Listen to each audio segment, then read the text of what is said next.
Alright, imagine this. You're living in Toronto where housing is expensive and everyone's talking about how owning a property right now is a financial drain, even in our current condo market where we're pretty much in a full-out buyer's market. Now, what if I told you there's a low-priced condo on the market right now that not only checks all the boxes for an incredible home, but also has the potential to pay you to own it?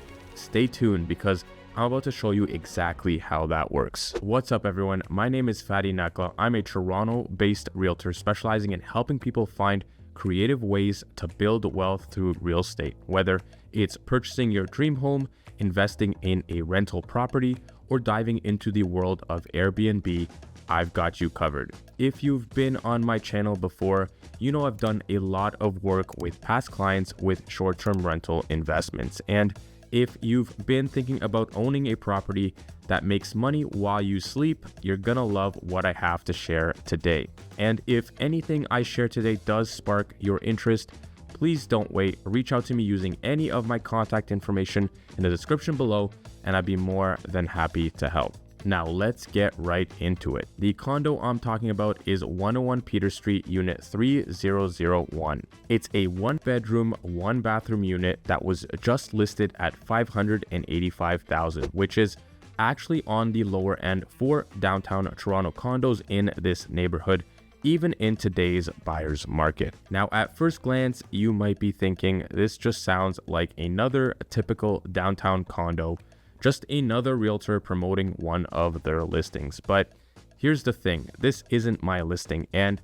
the reason I'm so excited about this one is not only is this a fantastic deal, but it's also located in one of the very few buildings in Toronto that actually allow Airbnb. That's right, if you're looking for a property with the potential for high income, this building is one of the rare gems where short-term rentals are actually permitted. So let's first look at the actual price of the unit. To give you some context, most condos right now are trading at around $900 a square foot on the lower end to about $1,100 a square foot, depending on your exact location and specific building. And these are really prices that we haven't seen since back in 2018 or 2019.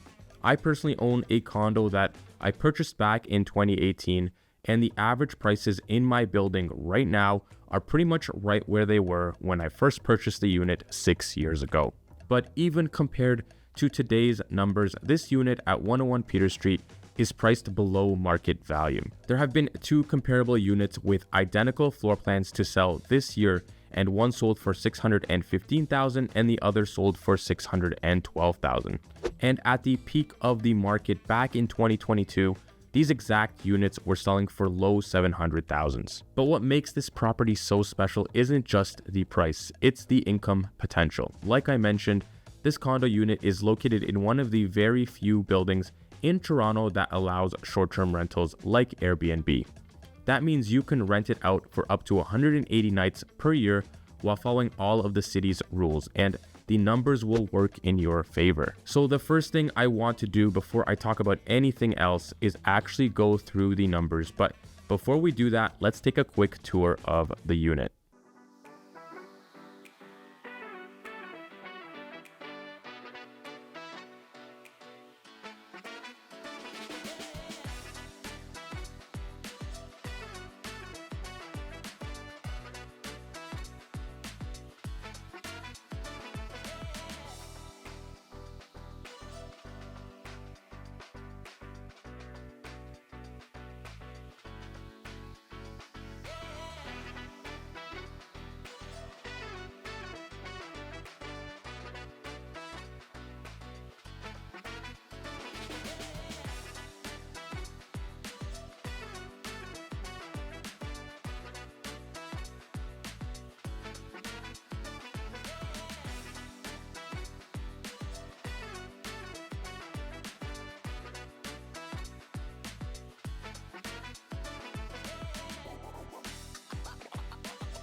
Okay, so there's the unit. It features an incredibly functional and versatile layout. It's bright, modern, and open concept, which is already appealing to renters and guests. But what makes it especially ideal for short-term rentals is that it's designed in a way that allows you to easily add a pull-out couch in the living area.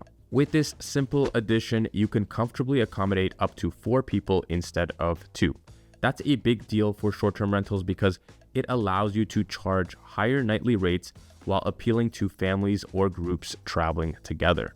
A lot of times you have these tiny 1-bedroom units here in Toronto, especially if they're below 600 square feet, and they can barely fit even 2 people. But this unit, although it is on the smaller side at around 550 square feet, has a super functional layout that gives it a significant advantage over similar properties of this size. Okay, so all that being said, let's now dive right into the numbers because this is where things start to get exciting. Based on similar short-term rental units in this area, specifically those that can accommodate 4 people, the average nightly rate ranges between $225 and $275 per night, depending on the season or if there's any events happening in the city. Honestly, these are fairly conservative numbers and they can probably go over even that, given that you can only Airbnb for 180 nights per year as per the city bylaws.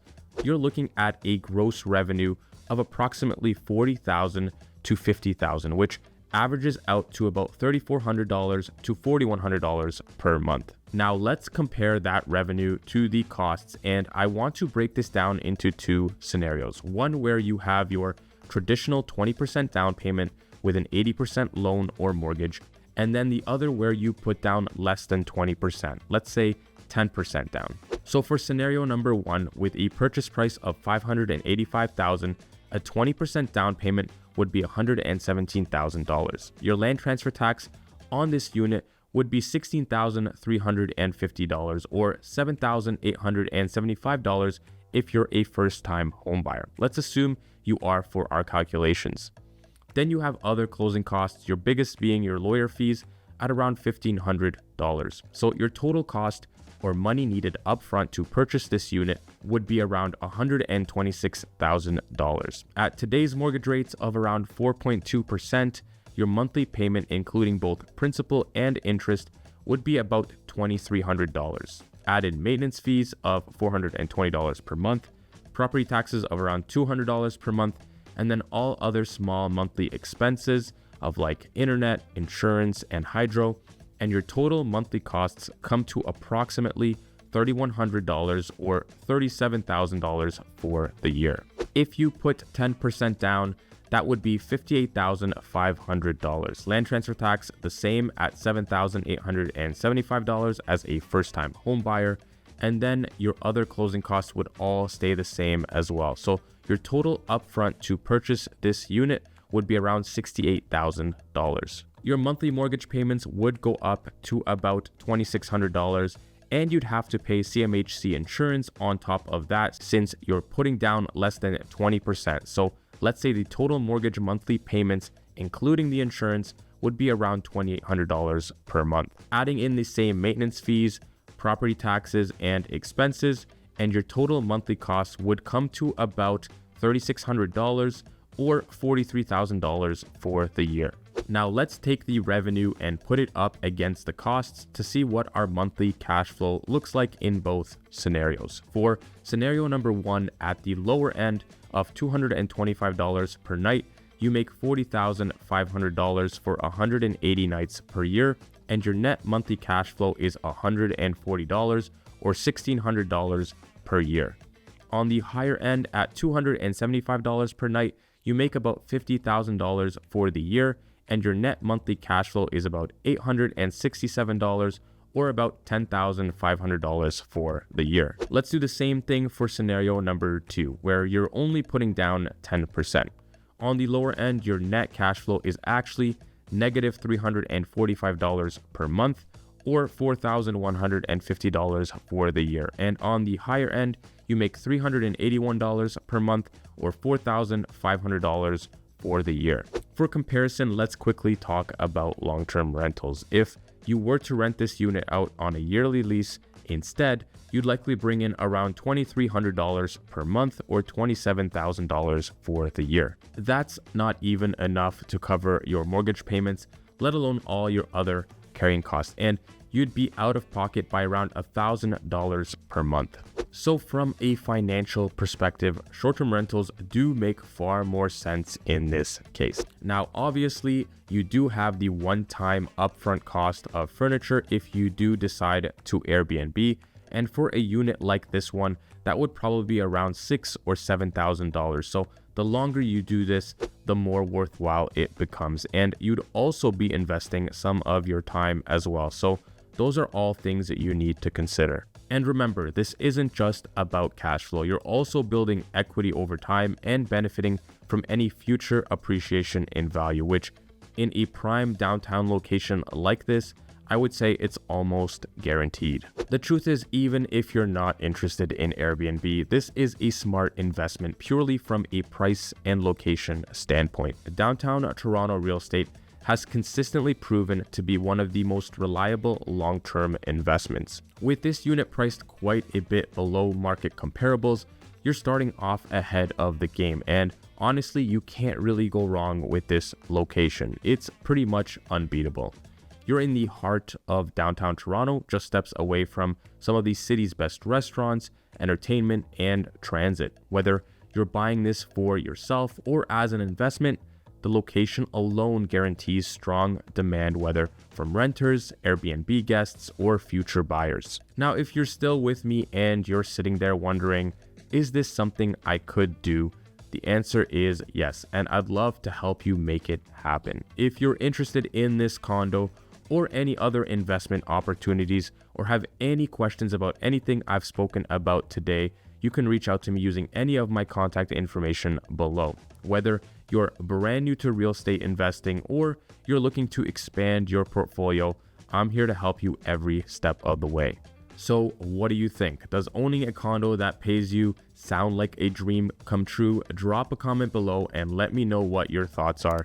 And don't forget to hit that like button and subscribe to my channel for more tips and opportunities just like this one. Thanks for watching, and I'll see you in the next video.